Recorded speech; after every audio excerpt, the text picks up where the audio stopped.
अगला टेन्योर जो है वो मोदी का आ रहा है, मोदी आ रहा है, तो ऐसा ना हो कि कहीं ये पूरा का पूरा बालाकोट ही बन जाए और फिर ये कि वो तो गली मोहल्लों में घुस घुस कर मार रहे हैं, गली मोहल्लों में रो चल रही है। तीसरा टेन्योर उनका होता है तो वो ऐसी कौन सी डेवलपमेंट कर देंगे या ऐसी कौन सी डेवलपमेंट होने वाली है जिसका खतरा हमें पहले ही लाहिक हो रहा है। अब जो आपने इलेक्शंस की बात की, हिंदुस्तान में जो इलेक्शन होगा, मुझे जहाँ तक मेरा सेंस है वो ये है कि प्राइम मिनिस्टर मोदी फिर से जीतेंगे।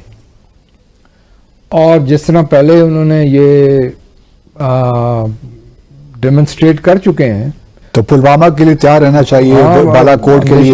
ये है, दिस इज पॉसिबिलिटी। पाकिस्तान के former ambassador to India Abdul Basit साहब ने ये स्टेटमेंट दिया। उन्होंने बोला है, एक इंटरव्यू में उन्होंने ये कहा है कि अगर दोबारा इंडिया के प्राइम मिनिस्टर नरेंद्र मोदी बनते हैं तो बालाकोट स्ट्राइक जैसा कोई दोबारा सिचुएशन बन सकती है। कश्मीर के हवाले से बहुत सा ऐसा डर है पाकिस्तान की पब्लिक में, पाकिस्तान के पॉलिटिशियंस को, कि जैसे पहले कश्मीर को आर्टिकल 370 हटाया गया, अब इस साइड वाले कश्मीर के ऊपर भी। दोस्तों, बेबी फिल्म में एक डायलॉग था, अक्षय कुमार बोलता ना कि ये डर मुझे अच्छा लगता है, तुम्हारी आंखों में डर देख के मुझे अच्छा लग रहा है। आप पाकिस्तान की आंखों में डर देख लो, आप ये हाल हो चुका है इनका।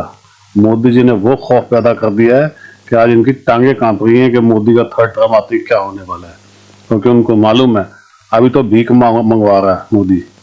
आने वाले 5 साल के अंदर तो ये नाक गड़वा के नीचे चित देगा। पाकिस्तान के कितने टुकड़े होंगे इनको पता लग रहा है अभी सही, इनको अपना फ्यूचर दिख रहा है दोस्तों, इसीलिए ज्यादा परेशान हो रहे हैं। ये कर तो ये कुछ सकते नहीं है क्योंकि भूखे बैठे हैं, अब पैसा कहीं से मिलता नहीं है, इसलिए अब टेररिज्म भी नहीं फैला सकते, इसलिए ये हर तरफ से मर गए। अभी उधर से तालिबान भी ठोक रहा है। दोस्तों, ये होते हैं कर्म, अपने कर्मों का फल तो भुगतना ही पड़ेगा ना इनको।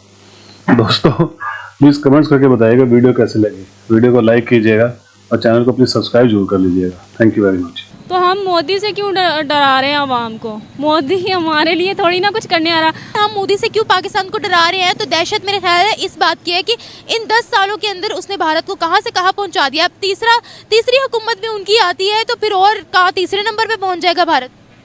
ऑब्वियसली जो बंदा अपने वतन के लिए, दुनिया के लिए, वो टेरर हो, डिप्लोमेटिक हो, कुछ भी हो, लेकिन वो अपनी कंट्री के लिए तो एटलीस्ट काम कर रहा हो, उसके साथ तो मुखलिस है ना।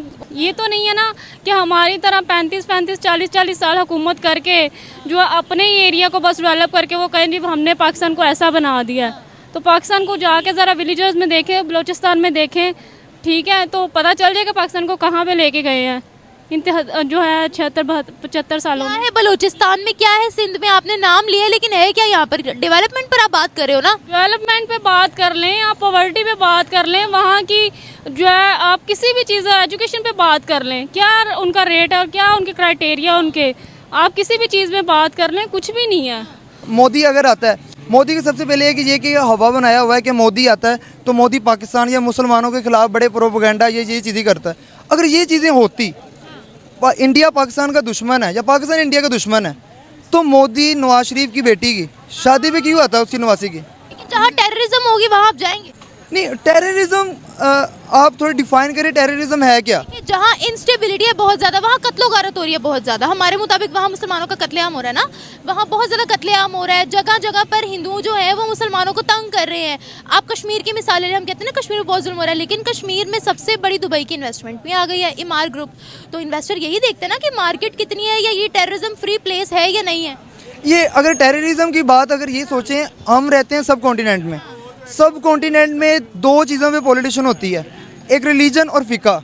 अगर आप देखते हैं कि अगर पाकिस्तान में कि कत्लो गारत नहीं हो रही, हम पंजाब को देखते हैं जस्ट कि पंजाब में देखते हैं कि लोग खुशहाल हैं तो पूरा पाकिस्तान खुशहाल है, ऐसी कोई बात नहीं है। अब सिंध में देखें, थर में देखें, लोग मर रहे हैं। अगर आप किसी जगह पे ना देखो, आप पारा चनार चलो, गिलगित की एक तहसील है, पारा चनार में क्या हो रहा है, सुन्नी और शिया का आपस में कत्लो गारत हो रही है, उस चीज़ पर कोई फोकस ही नहीं है।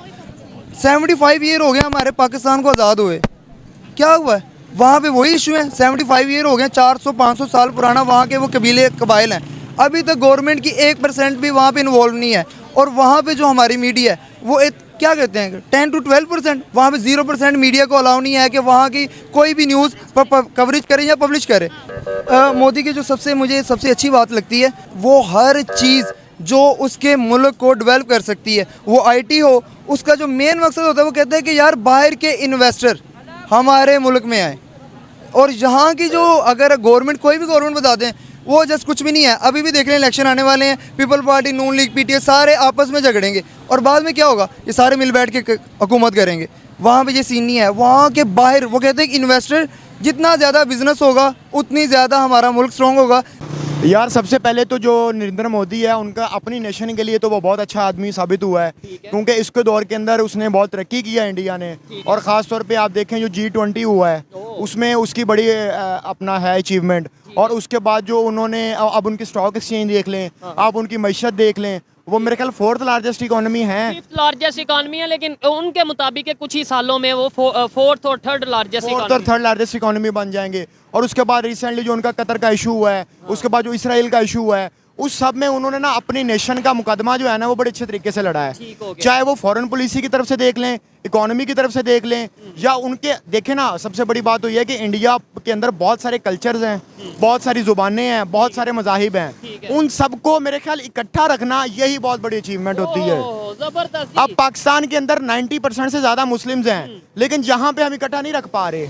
आप हमारे यहाँ देख लें, हमारे यहाँ मुस्लिम जो है वो अक्सरियत के अंदर है, लेकिन उसके बावजूद यहाँ पे जो हमारे मजहबी बुनियादों के ऊपर बहुत सारे मसाइल हैं, होंगे वहाँ पे भी, लेकिन आप ये देखें ना कि वहाँ पे इतनी बड़ी उनकी पॉपुलेशन है, उसके बावजूद मैनेज किया हुआ है।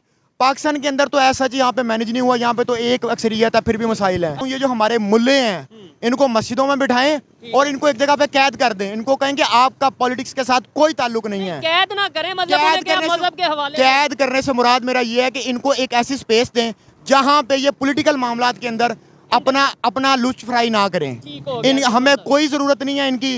एक आजकल के जो हमारे, अब आप 5वीं क्लास के बच्चे को उठा के पूछ लें कि ज़मीन क्या स्टेशनरी है, और हमारे 80-80 साल के उलमा कराम बच्चों को ये पढ़ा रहे हैं ज़मीन स्टेशनरी है। मैं आपको एक छोटी सी मिसाल दे रहा हूँ। मैं इनको ये कह रहा हूँ कि आप मजहबी बुनियादों पे मजहब को साइड पे रखें। देखिए आपने प्रैक्टिस करना है मजहब, कोई सिख है, कोई हिंदू है, कोई मुस्लिम है, अपना मजहब प्रैक्टिस करे, किसी को कोई मसला नहीं है।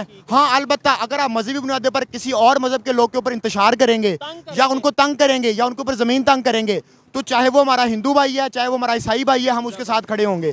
हम मजलूम के साथ खड़े होते हैं। जालिम अगर मुस्लिम भी होगा तो वो हमारे लिए बहुत बुरा है। दोस्तों, अगर आप सोच रहे हैं कि इस भाई ने बड़ी अच्छी बात बोली है कि हिंदुओं के साथ भी खड़े हैं, उसके साथ भी खड़े हैं, तो आप विश्वास मत कीजिएगा।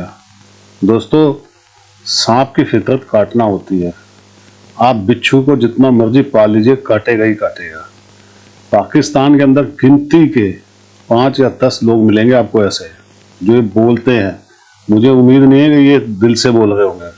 अगर दिल से बोल रहे होंगे तो मुश्किल से 5 या 10 लोग होंगे। 10 लोग, 10% नहीं कह रहा दोस्तों। तो आप इनकी बातों पर विश्वास मत कीजिएगा। इन्होंने इतने जुल्म किए हैं हिंदुओं के ऊपर, आज इनकी सारी बद्दुआएं जो है ना वो लग रही है, तो आज इनकी चीखें निकल रही हैं।